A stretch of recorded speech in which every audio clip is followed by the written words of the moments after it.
Graça e paz, irmãos. Bom dia, boa tarde. Não sei que hora você vai assistir esse vídeo.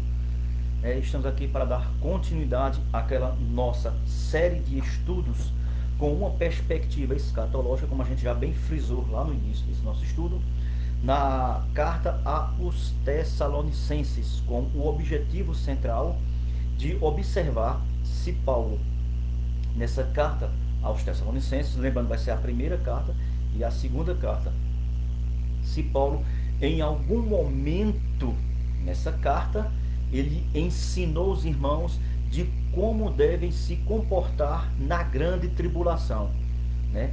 Isso aqui é com o intuito de mostrar, né, que em nenhum momento, já adiantando, em nenhum momento, em nenhuma carta, Paulo fala de forma explícita ou clara, ou traz algum tipo de ensinamento, ou exortação, ou consolação, ou advertência, como você queira chamar, ensinando a os irmãos das igrejas a como deve ser o seu procedimento na grande tribulação.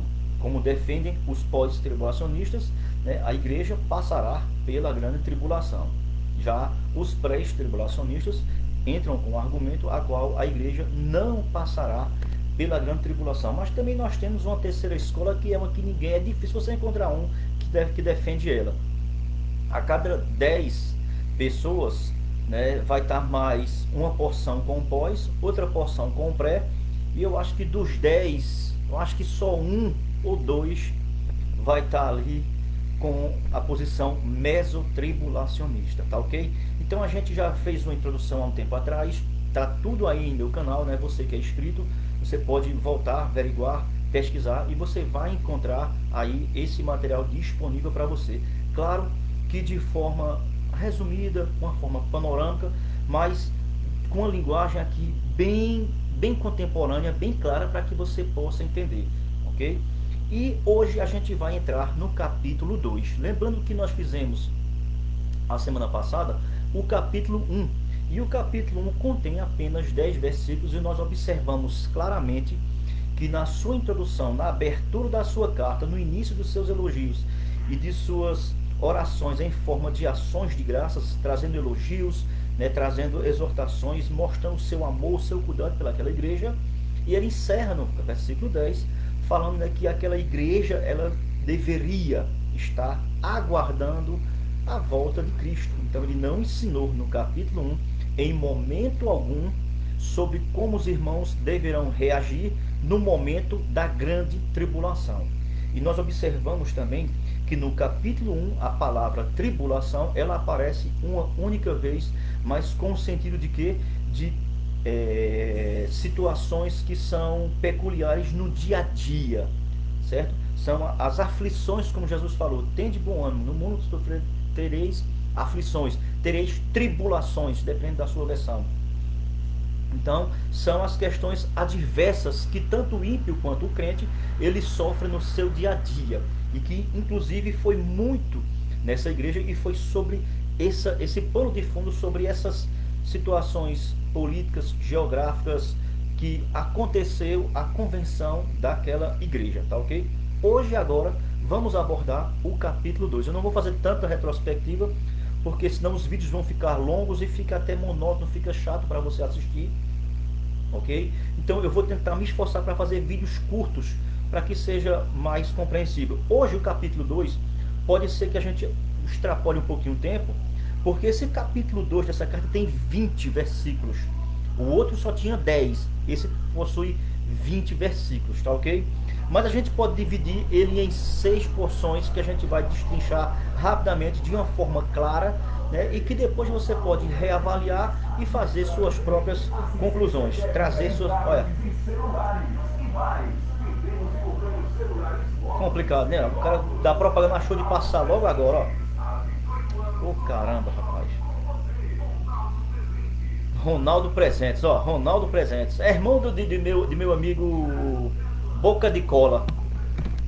Ronaldo Presentes. Eita, cara, vou mexer aqui. Gente, vamos lá. À medida que a gente vai fazendo a leitura do capítulo 2, a gente já vai fazendo nossas colocações. O que é que a gente já pode observar já de início no capítulo 2 da carta aos Tessalonicenses, a primeira carta? Versículos 1 e versículo 2, ele vai demonstrar e vai falar os resultados do seu trabalho enquanto em sua estadia. Ele estava lá na cidade de Tessalônica e mesmo eles sendo perseguidos, eles sofrendo calúnias, eles não desistiram da sua missão de levar o evangelho até aquela cidade. Olha só o que diz, versículo 1 e 2 da primeira carta aos Tessalonicenses, capítulo 2. Vai dizer, ó: porque vocês, irmãos, eu estou com a versão atualizada de Almeida. Ele vai dizer, ó: porque vocês, irmãos, sabem pessoalmente, olha só que intimidade, ou seja, então foi uma questão que foi pessoal, foi visível, foi notória, foi pública. O que é que ele vai dizer aqui, ó? Que a nossa estada entre vocês, então ele está aqui fazendo uma recordação de quando ele esteve presente naquela cidade. Olha o que ele vai dizer, ó: vocês, ó, não se tornou, a nossa estada entre vocês, ó, não se tornou infrutífera. Então ele está dizendo que enquanto ele esteve lá presente com a sua função de ministro, de levar o evangelho, não foi infrutífero, ou seja, então produziu frutos, produziu resultado. Foi uma coisa que ele deixou muito clara no capítulo 1 e ele aqui apenas traz mais um reforço, recordando aos irmãos sobre a sua função lá e como ela foi próspera. Versículo 2 ele vai dizer, ó: apesar de maltratados e ultrajados, ó, em Filipos, ou seja, Filipos, a cidade de Filipenses, você conhece muito bem. Se você, por exemplo, fizer uma leitura de Atos dos Apóstolos, capítulo 16, você vê o quanto Paulo ali foi ultrajado, inclusive até foi encarcerado, né? Maltratado em via pública. Ele vai dizer assim, ó: e como é do vosso conhecimento, vírgula, ou seja, Paulo está falando, né, dos maus tratos, perseguições, tribulações contínuas que ele sofreu enquanto estava na cidade de Filipe. Então, ó, o resultado, a notícia chegou até a cidade de Tessalônica dos maus tratos, né? Ou seja, então, como foi difícil essa caminhada paulina.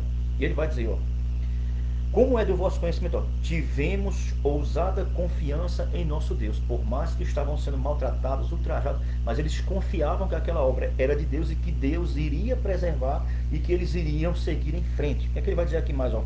Para vos, ou seja, todo aquele trabalho, toda aquela complicação, aquela tribulação não impediu de que Paulo parasse ou finalizasse a sua obra pelo meio. Não, ele continuou. O que ele vai dizer aqui é, ó: vos anunciar o evangelho de Deus, ó, em meio a muita luta. Então Paulo aqui fica claro, ele mostra que mesmo em meio a perseguições, há como o evangelho frutificar. E não foi diferente com a cidade de Tessalônica. Paulo aqui está falando de suas dificuldades e de como foi dificultoso e trabalhoso ele ter que passar por isso para que o evangelho chegasse àquela cidade. E ele está aqui relembrando que aqueles irmãos que também receberam, eles tinham conhecimento de todo o progresso trabalhoso que Paulo sofreu para que o evangelho chegasse a eles. Isso tem sido um pouco meio que diferente nos dias de hoje, né? Eu não vou tecer comentários com relação à igreja atual, porque é complicado demais. Mas vamos lá. Versículos agora 3 e 4 é um outro par de versículos onde ele traz uma palavra bem interessante. Aqui, se você observar, ele vai falar da essência da sua pregação, do seu ministério, o seu foco principal, de onde procedia, qual a natureza. Olha o que é que Paulo aqui vai dizer, que não era uma natureza ou uma essência de como aqueles pregadores, né, aqueles filósofos que viviam nas praças naquela época, né, e que ele tinha autorização diretamente do Senhor. Aquela missão de Paulo foi uma missão que ele recebeu diretamente do Senhor. Ele não era enviado por parte de homens. Isso lembra muito bem aquelas frases que Paulo diz na carta aos Coríntios, né? O que eu recebi do Senhor, eu também vou-las entreguei. É o que ele está aqui dizendo, ó. E que seu objetivo central com a sua mensagem não era agradar a homens, mas sim agradar a Deus. uma perspectiva totalmente dos dias cotidianos de hoje, né? Onde a gente tem visto aí, né, pregadores, ministrantes, missionários, evangelistas, missionárias, tudo com uma pregação totalmente voltada para um público que não demonstra sequer um desejo ou um apreço pela exposição da palavra, onde a pregação coach é que tem dominado, né? E onde muitas vezes, como o próprio Paulo advertiu a Timóteo, que no fim dos tempos muitos atrairão sobre si, né, pregadores que gostam de falar aquilo que a plateia gosta de ouvir. Olha só, Paulo diz assim, ó, o meu chamado não foi para isso. Eu não fui levantado e chamado, né, para falar coisas que vocês gostam de ouvir. Olha como Paulo aqui ele foi bem enfático com relação ao seu ministério. Vamos lá, versículo 3 e 4 da primeira carta aos Tessalonicenses, capítulo 2. Olha só, a nossa exortação não procede de engano. Ou seja, então, podemos fazer aqui um contraponto. Então, isso quer dizer que tem pregação que são enganosas. Cuidado, medite sempre, tenha um conhecimento da palavra de Deus, porque eu e você corremos o risco, segundo Paulo, de sermos enganados. E é isso que mais o público hoje gosta de ser enganado. Sente prazer em ser enganado. O que é que ele vai dizer aqui mais? Olha só, nem de impureza, olha só. Então pode ser que existam palavras, né, que elas tenham a sua essência de coisas que são impuras, que não tem ali a verdade como santidade. O que mais é que ele vai dizer? Olha só, nem se baseia em dolo, né, aquilo que é falso e é mentiroso. Então, a palavra de Paulo, ela ia totalmente contra esses princípios que são princípios de natureza terrena. Isso tem permeado muitas igrejas no dia de hoje. Versículo 4, pelo contrário, está vendo que Paulo faz um antagonismo com o que é terreno e com o que é divino, com base na sua mensagem. Ele vai dizer, olha, visto que fomos aprovados por Deus, vírgula, fomos aprovados. Olha a convicção que Paulo tinha. Ele se sentia um cara que aquilo que ele fazia, ele tinha a aprovação de Deus. Se a gente for olhar hoje nos ministérios, meu irmão, será que realmente Deus tem aprovado a atitude, né, dos ministros e ministérios por aí hoje em dia? Será que tem sido aprovado? O sinal de que está crescendo, que está prosperando, será que isso é um sinal positivo da aprovação de Deus? Porque o diabo também faz crescer coisas. E o próprio homem, com sua intelectualidade, seu carisma, também pode fazer coisas crescerem. O problema é se esse crescimento está sendo aprovado por Deus. Paulo tinha essa total convicção. Olha o que ele vai dizer ainda. A ponto de nos confiar ele o Evangelho. Ou seja, a confiança de Paulo no seu ministério era tão visível que o próprio Deus confiou a Paulo ali no seu ministério a mensagem do Evangelho. Olha o que ele está aqui dizendo, ó. E assim Deus, ó, que prova o nosso coração, o nosso objetivo, o nosso alvo. Então Paulo aqui está falando que o objetivo central de Paulo aqui era que... Não, eu pulei aqui o Evangelho, o versículo. Pelo contrário, visto que fomos aprovados por Deus, desculpa, irmão, a ponto de nos confiar ele o Evangelho, assim falamos, ó, não para que agrademos o homem. Você que está com seu ministério, que traz pregadores com o intuito de agradar a plateia, você está indo contra o Evangelho. Esse seu ministério e Evangelho não será aprovado por Deus. Escutou como foi que eu coloquei o verbo? Não será. Enquanto você permanecer nesse intuito de querer trazer uma mensagem que seja para agradar os ouvintes. Paulo aqui diz assim, ó, não, eu fui chamado por Deus, não foi para agradar a homens. Ele vai dizer o que aqui mais? Olha só. Versículo 4. E sim a Deus. O ministério, ele tem como foco principal agradar a Deus, ou seja, fazer aquilo que está no centro da vontade de Deus. Por isso que às vezes sempre você pode observar, eu sou muito enfático, né? Às vezes sou um pouco meio que radical em certas áreas. Por isso que quando eu falo, ó, nunca tem ninguém assistindo, eu não dou a mínima. Por quê? Porque primeiro que eu já disse que esse vídeo é para ficar para meus inscritos no meu canal do YouTube, a qual compartilha comigo as mesmas ideias. Eu não estou aqui para agradar nenhum que está aí assistindo, nenhum. Eu estou aqui apenas para divulgar, é para divulgar isso aqui, ó, palavra de Deus. Mesmo com minhas falhas, com meus erros, mas eu tento me esforçar para que eu possa fazer a vontade de Deus de forma com que se encaixe com o que sua palavra pede. Eu não dou a mínima se eu estou agradando A, se eu estou agradando a B, contanto que eu faça e contribua com aquilo que Deus tem me capacitado para divulgar a sua palavra.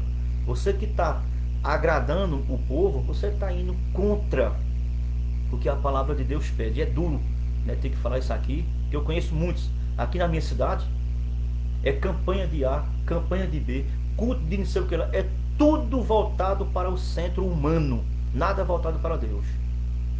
Interessante que esses dias a gente via aí algumas enquetes, né, sobre a questão de venha, campanha, quebra de maldição. Onde é que tem isso na Bíblia? Maldição hereditária, ainda mais. Você que é ministro, que é adepto dessas balelas aí, você devia ler mais o livro de Jeremias, ler o livro de Ezequiel e prestar atenção no que foi que Jesus disse no Evangelho de João, capítulo 9, sobre aquele cego de nascença.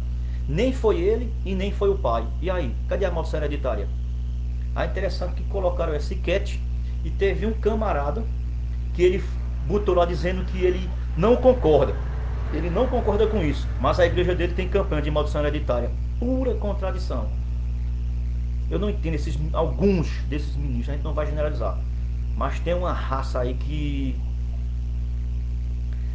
complicado. Vamos lá, versículo agora 5. O que vai dizer o versículo 5? Irmãos, essa seção do versículo 5, ela vai até o versículo 8, onde Paulo ali, ele faz uma sentença única, né? E ele fala ali a respeito sobre a sua humildade como ministro. Ele não se utilizava desse cargo para avangalhar, para lucrar, para ficar em cima, para ser um déspota, um ditador. Não, ele mostra total humildade, mesmo ele tendo o direito de exercer essa autoridade como ministro de Deus. Olha só que coisa interessante. Versículo 5 ele vai dizer, ó, a verdade, ó, é que nunca usamos de linguagem de bajulação. Paulo não era um pregador bajulador. Será que tem muito hoje ou não? Olha o que ele vai dizer, ó. Como vocês sabem, então Paulo aqui está falando sobre um tipo de postura que ele nunca utilizou, e a própria igreja sabia que Paulo não era adepto dessas coisas, porque ele conviveu por 3 semanas com aqueles irmãos. O que mais, ó? Nem de intuitos gananciosos. Olha só. O que mais? Deus disto é testemunha. Irmãos, olha a ousadia e a confiança que Paulo tinha. Deus, ele colocava Deus como testemunha dele. Coisa incrível, né? Ó, versículo 6, ó, também jamais andamos buscando glória de homens. Eita caramba. Aqui é onde ele vai pegar pesado, né? Interessante que eu estava pesquisando sobre essa expressão que Paulo usa no versículo 6, que às vezes ela pode levar você para ter uma outra linha de raciocínio quando você desconsidera o contexto, que é o que muitos desses aí que são adeptos dessas teologias falsificadas, eles desprezam o contexto e às vezes o sentido que uma palavra ela pode ter dentro do seu campo semântico, ok? Olha o que Paulo aqui vai dizer no versículo 6, ó. Também jamais andamos buscando o que? Glória de homens. O que significa glória de homens? Se você aqui observar aqui o contexto, no que ele já disse no versículo 5 e o que ele vai dizer no versículo 7, glória de homens tem a ver com isso aqui, ó. Honras, buscar isso aqui, ó, dinheiro, recurso financeiro. Porque você mesmo viu aqui, ó, que no finalzinho do versículo 5 ele vai dizer, ó, nem intuitos gananciosos. Ele está falando sobre dinheiro. Por incrível que pareça, ele está falando sobre dinheiro. E essa glória de homens significa isso, receber de homens honra, benefício, glória, poder, dinheiro. É isso que ele está falando. Olha só, nem de vocês e nem de outros. Então Paulo, ele nunca teve o intuito de, através da sua posição ministerial, se utilizar dela para, olha o que, ó, isso aqui, ó. Ele nunca utilizou isso. Mas olha agora para a gente também mostrar o outro lado da moeda. Porque é uma questão que também é muito mal ensinada nos ministérios, e por isso que hoje em dia está esse escândalo total aí, por causa da questão de dinheiro dentro da igreja. Primeiro ele disse que ele não tinha um intuito, o seu ministério, ele não tinha como intuito isso aqui, ok? E que ele chama no versículo 6 de glórias de homem. Agora, olha o que é que Paulo vai dizer no versículo 7, para que fique claro. Embora pudéssemos, então, essa expressão aqui, ó, embora pudéssemos, ou seja, ele está aqui dizendo assim, ó, embora a gente pode fazer isso, mas não com esses intuitos. Mas por quê? Porque nós somos dignos, porque somos ministros de Cristo. Ele vai dizer, ó, versículo 7, primeira carta aos Tessalonicenses, capítulo 2, versículo 7. Embora pudéssemos, ó, como enviados de Cristo. Por quê? Então, eles como ministros, né, como mensageiros, como apóstolos de Cristo, eles podiam fazer o quê? Ó? Exigir de vocês a nossa manutenção. Que manutenção é essa aqui, gente? A oferta que era dada na igreja, não é porque é invenção de pastor, não é, né? É a própria palavra, foi o próprio Deus que designou que houvesse essa manutenção dos seus ministros. Se você observar, na antiga lei, as 12 tribos, 11 tribos trabalhava em prol de ajudar uma tribo. Por quê? Porque a função principal dessa tribo era o quê? Era cuidar das coisas pertinentes a Deus. Então, eles se disponibilizavam, vamos assim dizer, 24 horas para a obra de Deus. E eles não tinham tempo para a sua obra secular, para buscar o seu próprio sustento. Então, como o seu chamado era para a obra divina, então os outros tinham a obrigação de manterem eles. É o que Paulo aqui está dizendo assim, ó, eu, como ministro de Cristo, eu tenho total direito. É obrigação de vocês sustentar os ministros de Cristo. Isso aqui Paulo está falando para a igreja de Tessalônica. Hoje em dia é a mesma coisa? É sim. É isso que ele está aqui dizendo. Porque se ficou escrito, é inspirado e é palavra de Deus, e ela vale nos dias de hoje. Porém, mesmo Paulo, ele sabendo que ele tinha esses direitos, esses privilégios, como ministro de Cristo, o que é que Paulo prefere fazer em favor do amor que ele tinha por aquela igreja? Mas ele já deixou claro, é obrigação da igreja sustentar o pastor do rebanho, seu ministro, ok? Olha, todavia, porém, então aqui, irmãos, não é um mandamento que Paulo está dando, porque querem traduzir isso como que se Paulo estivesse dando um mandamento. Não, ele está dando um parecer peculiar próprio, uma decisão que ele tomou dele. Ele não está dizendo que isso é uma regra geral. Mas olha o que Paulo diz, todavia nos tornamos carinhosos entre vocês. Nos, o verbo aqui está no plural, o pronome nós. Por quê? Porque Paulo não estava sozinho. Porque Paulo, ao escrever, como a gente viu no capítulo 1, tinha Paulo, Silvano e Timóteo, tinha 3 camaradas. Então ele vai dizer, ó, a qual, ó, ama que acaricia os próprios filhos. Ama aqui se refere à mãe. Então assim, ó, eu tenho um amor, tenho um cuidado tão grande por vocês a ponto de abnegar o meu direito financeiro e tratar vocês assim como uma mãe cuida com amor e carinho com seu filho que cria, como seus próprios filhos no caso. Aqui ele fala aqui de um amor, né, maternal de mãe pelo filho. E é um recurso aqui que ele traz para ilustrar o seu amor, né, o seu cuidado pelaquela igreja. Mas ao observarmos agora aqui, se você estiver acompanhando comigo, nessa mesma sessão, no versículo 8, ele vai aqui fazer uma coisa que eu achei muito interessante. Olha o que ele vai dizer, ele vai mostrar aqui, eu vou ler aqui no meu esboço, ele vai dizer assim, ó, ele mostra seu amor para com a igreja. O primeiro ele já demonstrou o quê? Abnegando o seu direito de sustento da igreja, até porque ele era um enviado de Cristo. Ele demonstra isso. Ó. Outra coisa que ele faz, aponta de dar sua vida em prol dos irmãos. Ou seja, ele tinha o evangelho como mais importante que a sua própria vida. Ou seja, para Paulo, a expansão e a mensagem do evangelho de salvação, para ele tinha como autoestima a ponto de colocar isso como mais precioso do que a sua própria vida. Olha o que diz o versículo 8. Ó. Assim, querendo-vos muito, estávamos prontos a oferecer-vos, ó, não somente o evangelho de Deus, mas o que mais? Ó? Igualmente a própria vida. Ele fala aqui, ou seja, que as perseguições eram intensas, a ponto de que podiam até tirar, minar a sua vida, mas ele não se cansava em querer levar isso à frente, ainda que isso fosse o meio pela qual sua vida fosse ceifada. Mas ele tinha tanto apreço, tanto amor por aqueles irmãos, que ele não fazia questão de sua vida, mas sim do cuidado pela igreja, irmãos. A liderança de hoje, será que tem esse mesmo pensamento intuito? Muito complexo isso, né, gente? Vamos continuar. Olha só. Por isso que vos tornastes, ó, muito amados por nós. Ou seja, o amor que Paulo tinha para aquela igreja era tão grande, que mesmo distante, ele falava que, se possível, ele daria a sua vida em prol daquela igreja. E versículo 9 aqui, ele traz aqui uma coisa muito interessante. Ao mesmo tempo, ele traz aqui o que? A memória. Ele vai recordar a memória daqueles irmãos, o seu procedimento. Mais uma vez, ele sempre toca em algumas coisas que são repetitivas. Por quê? Porque a repetição, ela é um meio pela qual nós gravamos, deixamos inculcar em nossa mente. Olha, porque vos recordais. Ele está aqui fazendo lembrança, né, da mente, para que os irmãos coloquem a mente para raciocinar. O que é que ele vai dizer? Ó? Do nosso labor. E o que? E fadiga. A palavra labor aqui se refere ao seu trabalho.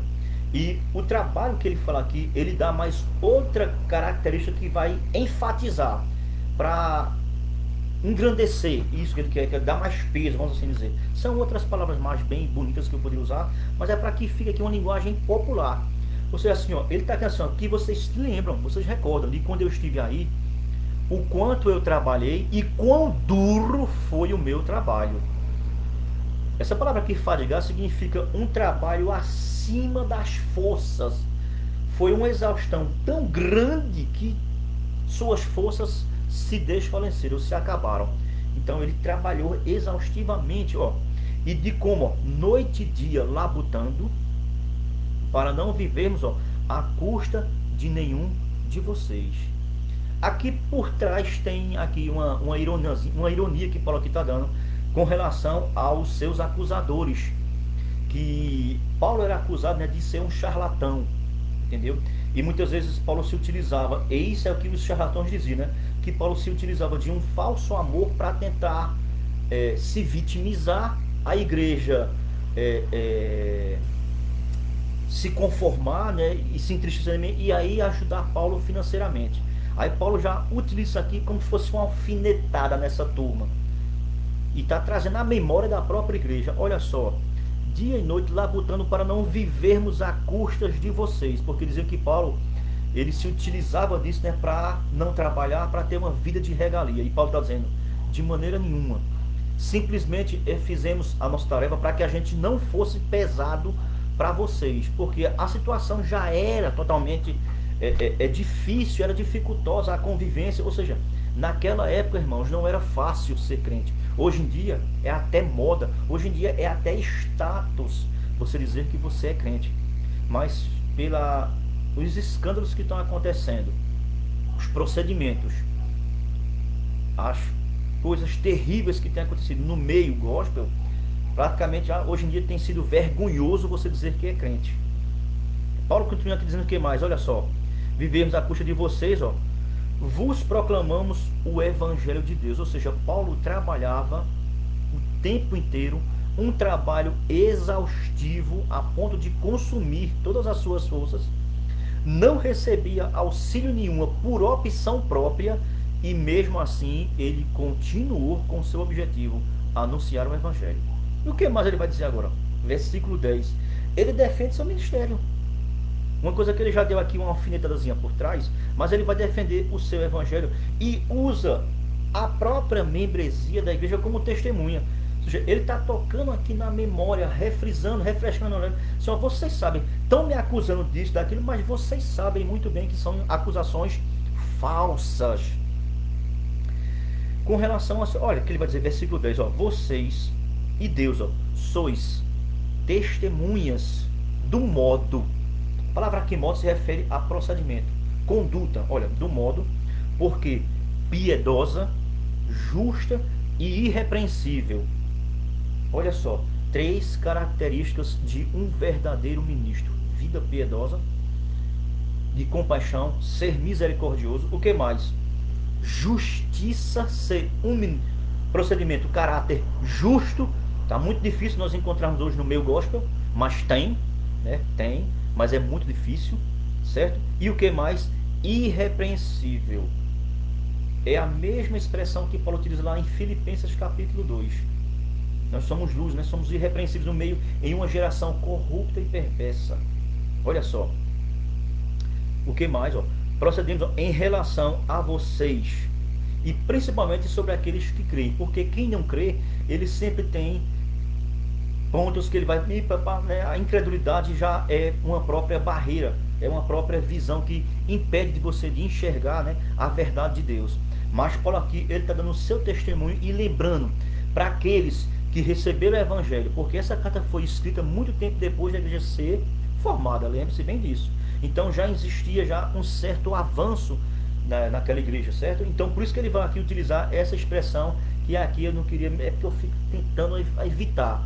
Mas aqui é um versículo onde os meus queridos calvinistas gostam de usar para o que? Eleição incondicional. Aí, tá vendo? Ó? É só os que creem, justamente. Só que a palavra aqui, crer, nesse sentido que ele está aqui, é uma forma de Paulo simplesmente dizer assim, ó, vocês sabem do meu procedimento. Eu, quando estive com vocês, eu fui piedoso, eu fui misericordioso, fui compassivo, tive compaixão, eu tive uma vida totalmente justa e irrepreensível. Mas só aqueles que permanecem crendo é que realmente podem reconhecer esse meu procedimento quando estive aí. Isso aqui, ó, essa expressão aqui que ele vai dizer no versículo 10, que crerdes, ou seja, é uma atitude daqueles que, quando Paulo chegou meses antes de escrever a carta e creram no Evangelho, permaneceram crendo, porque quem saiu e quem não permanece crendo, com certeza vai ter palavras contrárias com relação ao ministério de Paulo. Olha só, e ele conclui aqui no versículo 11, ó, sabeis ainda, ó, de que maneira, como pai a seus filhos, a cada um de vós. Ele toca de novo, ele usa aqui de novo uma ilustração, uma figura de linguagem, né? Ou seja, assim como pai e mãe têm aquele cuidado pelos filhos, do mesmo jeito é o que eu fiz quando estive junto com vocês naquela época. Então, ele aqui defende o seu apostolado. Aí ele vai dizer, então, por isso, ele vai, se você observar bem o que Paulo vai falar no versículo agora aqui, 12, ele vai usar aqui, ó, 3 características que são essenciais de um verdadeiro ministro para com a igreja. Olha o que ele vai dizer, versículo 12. Exortamos. Então ele vai dizer aqui, ó, que quando ele esteve, qual foi o procedimento, qual era a missão de Paulo. Pode ver que o versículo 11 termina com vírgula. Ele não terminou sua linha de raciocínio. Então ele conclui esse raciocínio, né, defendendo o seu apostolado e a sua conduta, a sua prática na igreja. O que é que ele vai dizer? Ó? Exortamos, consolamos e admoestamos. O que? Ó? Para viverdes. Essa aqui é a tríplice ferramenta característica de um verdadeiro ministro de Cristo. A sua função principal é exortar, consolar e admoestar, ou seja, advertir, ou seja, cuidar, tratar e ensinar. Essa aqui é a tríplice pedagogia de um verdadeiro ministro de Cristo. Olha, para viverdes por modo digno de Deus. Então, a maneira do procedimento, do comportamento de uma igreja, e que ela é digna diante de Deus, ela é decorrente de quê? De exortações, de consolo e de advertências. É a tríplice pedagógica de um verdadeiro ministro de Cristo. Olha o que ele vai dizer, ó, que vos chama para seu reino. Deus continua chamando. E o chamado de Deus para todos aqueles é através da exortação, do consolo e da advertência. Paulo, após fazer essa pequena defesa do seu ministério ali, ele agora vai tratar sobre não, aqui podemos dizer aqui, como deveria ser o comportamento. Eles deveriam manter um tipo de postura, né, mesmo em meio àquelas dificuldades que naquela época estavam ocorrendo sobre aqueles irmãos, né? E ele também faz isso de forma de agradecimento, de elogio. E interessante que tudo que ele vinha falando tinha um motivo pela qual Paulo falava. Aí quando você tem essa perspectiva, você entende o porquê do versículo 13 começar dessa maneira, ó. Outra razão ainda, então Paulo tinha algumas razões pelas quais ele escreveu essa carta. Entendeu agora? Olha só. Outra razão ainda. O que, ó? Temos nós, tá vendo, ó? Ele e seus companheiros, ó, para, ó, incessantemente dar graças a Deus. Se você observar aqui, ó, ele mostra mais o motivo pela qual ele agradecia a Deus por aquela igreja. E a gente aqui fez uma enumeração aqui, ó, de uma série de razões pela qual esse texto aqui ele pode nos trazer. A primeira razão que Paulo agradecia incessantemente, e era uma das razões pela qual ele agradecia, era o quê? É que eles acolheram a palavra de Deus. Hoje em dia, quando você ministra a palavra de Deus com sinceridade, com verdade, com o Espírito Santo do seu lado, muitos na igreja não querem acolher mais não. Já estão com a sua mente cauterizada. Agora, se você levar um pregador coach, complicado, né? De vez em quando dá assim, umas alfinetadazinhas. Vamos lá, vamos escutar. Olha só. Tendo vocês recebido a palavra que ouviram de nós. Olha só, Paulo incessantemente agradecia por aquela igreja, por aquela cidade, por aquela população ter recebido a palavra de Deus. Primeiro requisito para a eleição é o que? É receber a palavra. Olha que coisa interessante aqui mais. Aqui tem a ver muito com eleição. Apesar da palavra eleição não aparecer nesse contexto, mas o seu conceito, o seu chamado está por trás, visível. Olha só. Tendo vós recebido a palavra que de nós ouvistes. Primeiro agradecimento de Paulo. Qual é o sinal que Paulo aqui ele vai elogiar? Primeiro, eles receberam a palavra. Segundo, eles reconheceram que a palavra que Paulo ministrava não era de homens. Lembra que Paulo bateu muito nessa tecla no início que a gente viu? Olha só, que é de Deus. Acolhestes não como palavras de homens. Olha só, eles o que? Viram que a palavra era uma palavra de Deus. Eles acolheram como palavra de Deus. Mais uma razão pela qual Paulo agradecia e elogiava aquela igreja. O que mais? Vamos aqui destacando, ó. E sim como verdade é, ó, a palavra de Deus, ó. Olha o que mais, ó. A qual, ó, com efeito está operando. Se a igreja hoje em dia está estagnada, não está operando, simplesmente só pode ser isso. Ih, caramba, caiu a net.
Caiu a net, aí lascou.